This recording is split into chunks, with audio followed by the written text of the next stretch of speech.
Hey party people, I figured I'd do this one the day before Thanksgiving because this day particular is such a big drinking day. All right, let's get into it first. Courtney Anderson, for those of you who do not know, I am a Sober Coach podcast host, mother of one, 43-year-old woman, Disney adult, the list can go on and on and on, okay?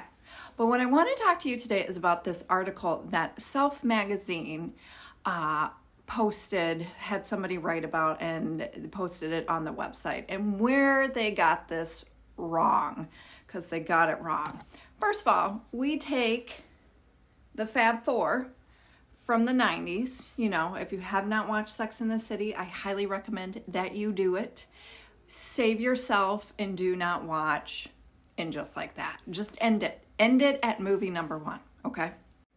So with this, okay, it says, can people, this was what the headline was, +2, we get it, clickbait. It says, can people stop being so sanctimonious about drinking? My simple pleasure has gone from a personal choice to a moral one, all right? Let me show you this. The definition of sanctimonious is making a show or being morally superior to others. Keep that in mind. Okay, we're going to go back to this article. All right, I'm just going to read this to you. And then it goes on to say, I've always been someone who enjoys alcohol in moderation, drawn less to the buzz and more to the ritual with friends and celebrating special or even ordinary occasions. I love how drinks can be a way to connect to different cultures and enjoy discovering the specific libations unique to each place I travel. Lately, though, it feels like my simple pleasure has fallen out of cultural favor as wellness influencers promote alcohol-free living, not just as a personal choice, but a moral one. Okay, I'm going back to this picture because I think what's funny about this of how they used it, because this was a culture point where cosmopolitans were like, it was sexy drinking because that's how the media plays it, and that's how a lot of people see alcohol. Is you only see it as glamorized. Nobody has a drinking problem, or the people who do have drinking problems, it's like they have lost everything. What are they doing? There is no in between. But what I think is funny about this, of them using this, if you go back and watch the continuation of the Sex and the City world, and just like that, Miranda develops a drinking problem, which so many women do. Going through perimenopause and then into menopause, empty nesters, alcohol in that phase of women's life does not translate well. It doesn't. So that's just why I think this is funny we're using this.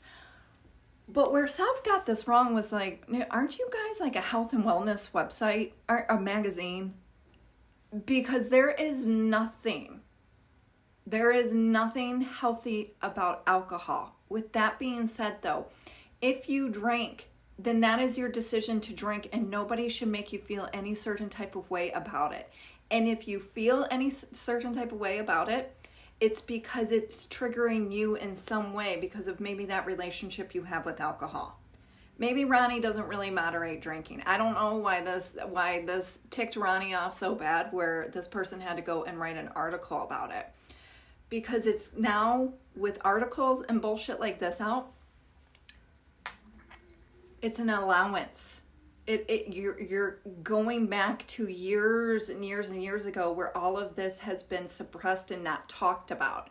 And alcohol is the only drug on planet Earth that we glamorize.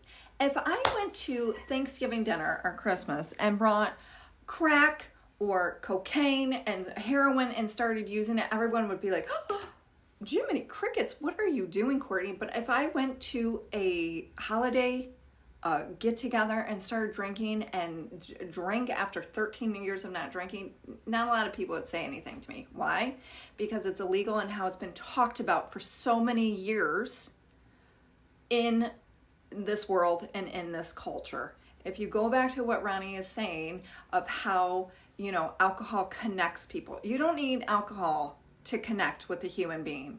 That human being, a cup of coffee, a hot meal, whatever it might be, is connection enough. But that is where this facade of alcohol has played in to the narrative for so long. Also, too, we have just discovered, which we knew a lot of for many, many years, of all the health issues that alcohol plays into, the cancers that alcohol is related to, the now what you're seeing of alcohol-induced dementia and Alzheimer's. Like this is very, very real, but it's all swept under the rug when shit like this comes out, where we influencers / people talking about it on their social media, it's now affecting you and your relationship with alcohol. It's ridiculous. This is one topic that it's like, it is the most manipulated, gaslighting topic of all time. When you tell a person who, and guess what? Nobody is really safe from alcohol, okay? Nobody is. You know, whether you can handle it or not, there's still health issues to drinking alcohol.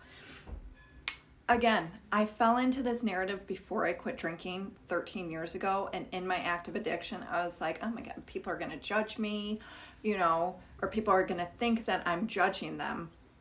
And I've never judged people for drinking. I actually used to be a sober bartender too. I had no problem with that. What I didn't like was the people around me that I loved dearly who had problematic / alcoholism / alcohol use disorder, where they had that problematic relationship with alcohol. And it wasn't even a judge. It was like, I don't want to be around this anymore because I'm an adult and I can make that decision. So if somebody talking about not drinking alcohol makes you feel a certain way, that's more of a you problem than that person problem. And again, I don't know what SelfMagazine is doing in this day and age in 2025. It's like, alcohol's not good. It's just not good. But again, we'll just keep sweeping the shit under the rug, you know? And that's what's sad about this, because of the way it's talked about in culture. And then all of a sudden, people who don't drink are sanctimonious. It's insane. Let me know what you thought. Let me know if you've read this article. If you go to the comment section on this article, though, you will see a bunch of sober people madder than hornets that this was out. I even commented on too, but this is it's an interesting topic.